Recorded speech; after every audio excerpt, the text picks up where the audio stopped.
the historic bill to pass today with a majority of MPs in Queensland declaring support for voluntary assisted dying.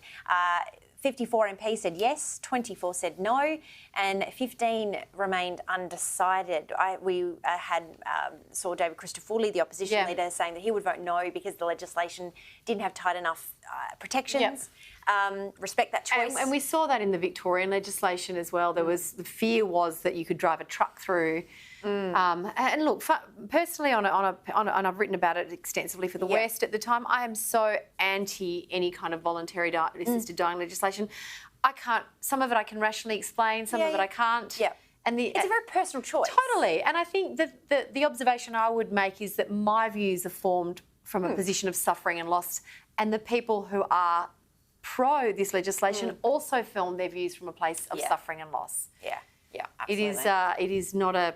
it's not one I'd like to be voting on. No, or even considering it would just be horrific. Another issue that is sort of a conscience issue that is really dominating headlines down in The Age is schools lose the right to fire staff over sexuality. It's an exclusive by Royce Miller and Ben Schneiders. Religious schools in Victoria will be banned from sacking or refusing to employ teachers because of their sexuality or gender identity under social reforms proposed by the Andrews government. How do you feel about that? I think that's tricky, and I'll tell you why. Because one of my friends once said to me about their child's education, they chose a particular school, a private school, and they said the reason that we chose that school is because when you pay for your education, your child's education, you own it.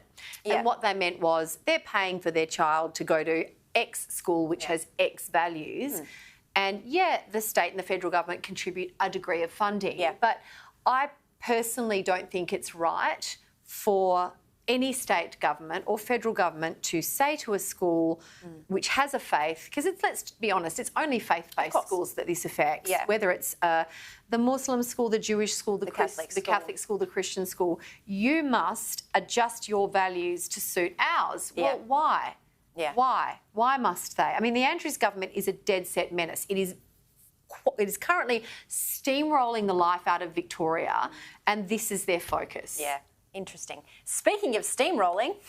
Nice, smooth segue, my friend. Over to the West Australian. It's a cracking front page. It is a great front page. How the historic overhaul of the Upper House vote affects you. Hang on, let's talk about this use of the phrase overhaul. It's not an overhaul. It is a grab for power, and this is disgusting. Look, Pardon my strong words, Clarkie. Enjoy it. Definitely enjoy it. WA's Upper House will be completely overhauled to introduce one vote, one value in the biggest ever reform to how the state's politicians are elected.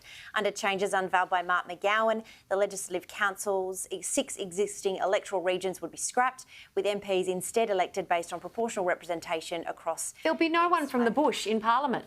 Make no mistake, there'll be no one from the bush in Parliament. And this bloke who said electoral reform is not on our agenda, lied to the people of Western Australia. And this front page is proof of it. I mean, does it get any more disgusting?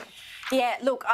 This is what... I may be one of the 15 people in WA who didn't vote for this bloke, but at least I can look myself in the mirror and it's not my fault. And look, there's been a number of issues that have been floating around, even just this week, where I wrote about it today in the West about, the overhauling of the forest management plan, where they're basically going to eradicate... They're going to save the native forests again.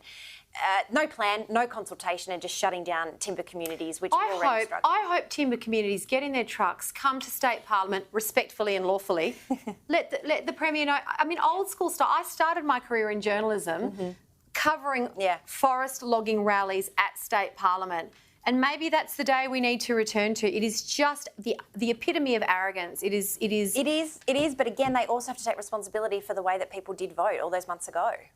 Oh, agreed. And I mean, this is the irony. We've got this $5 billion surplus, and we have got hospital ceilings in the ED falling down. That amazing. And that's in the metro area. That's in the metro area. If you can get medical care in the country. Yeah, absolutely. It's going to be interesting to see how this.